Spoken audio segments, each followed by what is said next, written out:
Today we're discussing part 2 of your citizenship vocabulary, duties and responsibilities. Go ahead and chuckle now. I will be saying duties a lot in this section of the citizenship unit. Your first word is right, as in the rights that we have given to us by the government. A right is a just claim or title. In our class, we're going to be focusing on legal rights, like your right to due process is guaranteed by the Bill of Rights, or your right to freedom of religion, speech, assembly, press, and petition as guaranteed by the First Amendment. Your next word is jury. A jury is a group of persons sworn to render a verdict or true answer on a question. In the United States, we use juries to determine whether or not someone is guilty of a crime in criminal courts, or to determine if someone owes someone else money in civil courts. Your next word is duty. In the United States, we have 4 civic duties. These are the legal obligations. They are to serve in the military if called, to serve on a jury or as a witness in court if called, to pay our taxes, and to respect the law. The definition of duty is something that one is expected or required to do by moral or legal obligation. Remember, the 4 duties that I just listed are our legal obligations. Your next word is volunteer.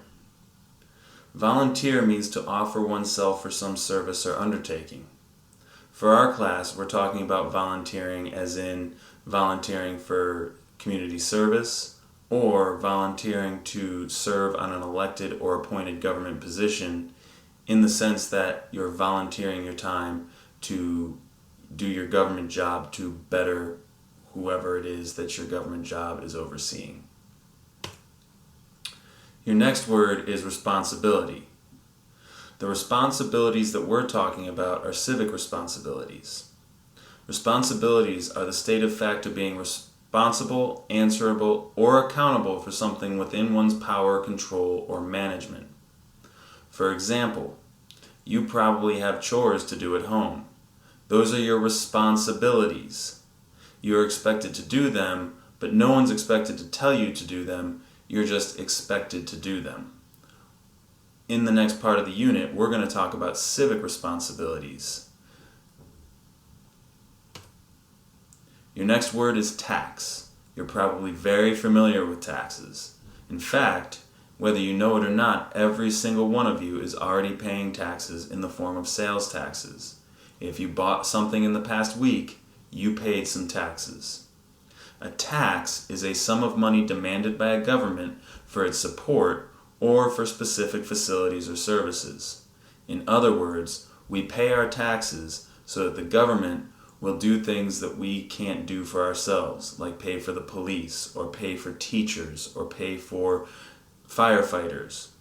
That's what our taxes go to. They go to road projects, fixing the roads.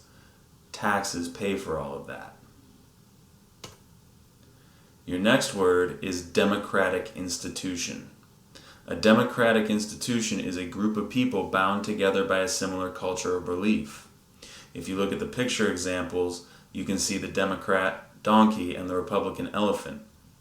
Those are democratic institutions. Those 2 groups are bound together by similar beliefs of how the government should be run. You can volunteer for a democratic institution, and that is an example of going through and fulfilling your civic responsibility to do community service. Our next word is armed forces. You are probably very familiar with the armed forces. They are our military. There are Navy, our Air Force, there are Army, our Marines, and our Coast Guard. The armed forces are the people who defend us from foreign attack. Your next word is community. A community is a social group of any size whose members reside in a specific locality, share a government, and often have common cultural or historical heritage. We are all part of many different communities, from the Sandburg community to the Fairfax community to the Virginia community to the United States community, to the world community. Next, we'll be looking at what your duties and responsibilities as a citizen of the United States specifically are. Thank you.